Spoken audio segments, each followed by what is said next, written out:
We're dealing with a very sick mind here. Oh Lord, it's the return of the doofus. Drake, that is.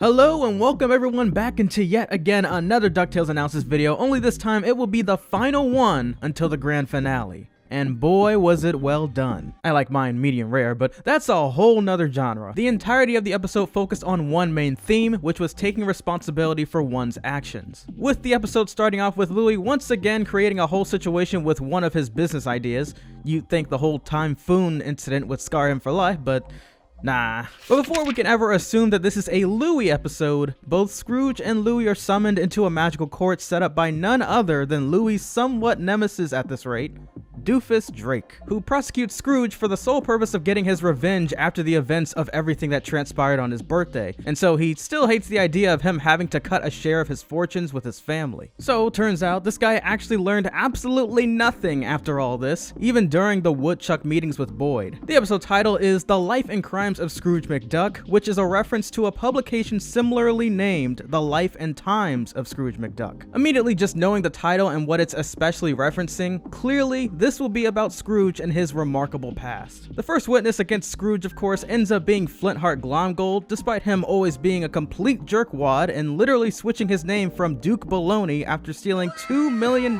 from Scrooge. But his case all begins in the year 1987, ooh, shocker, where we see that Flintheart nearly bested Scrooge for the first time by almost claiming the jewel of the shark god. And as described by the news reporter herself, she says that Flintheart during those times was extremely beloved and a booming billionaire. Now obviously, all of that changed on this very day when attempting to capture the jewel, as Scrooge not only steals the spotlight, but Glomgold's chance of becoming the richest as well. This changes Glomgold's entire mindset as well when just facing off against Scrooge, as he assumes that everyone is in on making him look bad. Scrooge takes the jewel, saves the reporter since Flintheart flips the script on her reporting within minutes, and Glomgold remains stuck inside of the cave, forcing him to soon befriend the sharks from within and literally possess a shark tattoo. The backstory tries its best to portray Scrooge as the man responsible for provoking Duke Baloney in the first place for his evil crimes, yet going further back into his life says otherwise. And so Scrooge manages to beat this case, and Flintheart is sent on to the innocent side of the scale, representing that Glomgold's villainous ways, Scrooge's hands are clean from any wrongdoing done by Glomgold,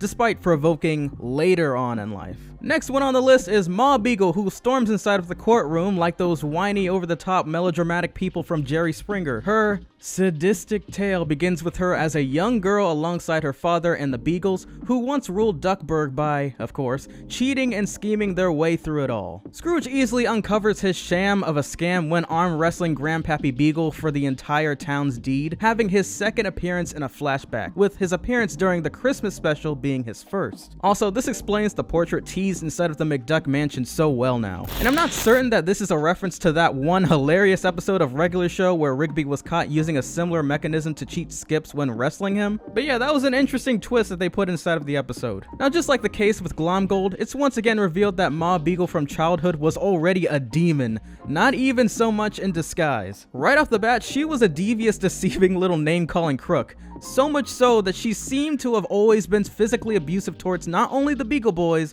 but her own father. So yeah. The next and final one to take the chair is Magica De Spell, and for whatever reason, her appearance legitimately intimidates Scrooge McDuck. Because unlike the malarkey presented earlier with both Flintheart and Ma Beagle, especially Ma Beagle, Magica was also always on the evil side as well, but there was something that Scrooge did to set her off even further. Magica decades ago ruled a small village with her twin brother Poe, who she used to have to depend on in order to do her sorcery. Most of all, their relationship was practically two main traits imperative for controlled and balanced ruling: yin and yang, the brains and the brawn. which was the perfect reveal. Ruling over villages for their money was something that Magica mentioned she would do back in her old days. However, this was the first time we would ever see Po. All was fine for the two of them until they began noticing that the townspeople weren't as giving, so they decided on using magics for their shadowy aides to search and take the people's treasures. And then came Scrooge himself, holding on to his #1 dime for dear life. By the way, I can assume that this was probably back when Scrooge did wear his #1 dime around his neck, but it wasn't until years later he began actually safeguarding it elsewhere. Scrooge soon goats Magica into facing off against him in order to prove that it doesn't take magical abilities and stealing from others in order to earn your way through life. He even gets under her skin by suggesting that the family in her case was quote-unquote holding her back. I was thinking that this was after the event of losing Della on the moon, which then sparked Scrooge's distrust and family connections, but Della was trapped on the moon for a decade, which was probably around 2007, while Magica the Spell had been trapped inside of the dime for well over 15 years, so this wasn't something Scrooge had set out of something that had happened to him, but instead simply a way to get to Magica, which definitely worked considering how she immediately pushes her own brother to the side and takes the amulet from off of his neck, soon losing not only her sanity at this point, but even later on, her brother as well. This was the perfect twist that I didn't see coming, and though it didn't appear to have an explanation for how he had gotten turned into a raven in the 87 classic episodes of DuckTales,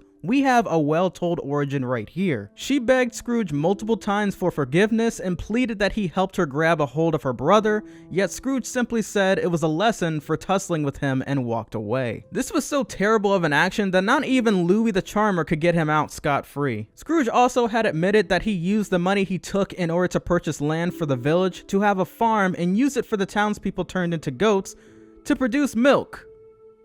Wow. And in this instance, clearly Scrooge in a big way contributed giving reason for Magica's evil ways, and so the court concludes that Scrooge was in a way an influencer behind all of their very own wrongdoings. Does anyone else hear Bradford saying, "I told you so"? Anyways, this soon gets Louis to apologize to Doofus Drake to ensure that he doesn't make the same mistake as Scrooge and making foes over the years and never taking into account the results of his actions. This was officially Louis owning up to his mishaps even if it didn't feel as if he had done anything in the wrong, taking full responsibility. This encourages Scrooge to do the same and to ask the people who he had wronged for forgiveness, but with a mighty cost, as he nearly loses his rights to pretty much everything until Louis steps in and was able to defend him, explaining how in a major way the villains actually were responsible for creating Scrooge's very own character. And if it were not for the challenges that they had thrown at him, he never would have become so skilled into uncovering newer schemes or meeting new villains. So Louis' reverse Uno saves the day, as they not only win in the court's favor, but make it out alive happily ever after. The person that had the most anger from within was for certain Magica the Spell, as losing her brother after all these years must have messed with her psyche a bit,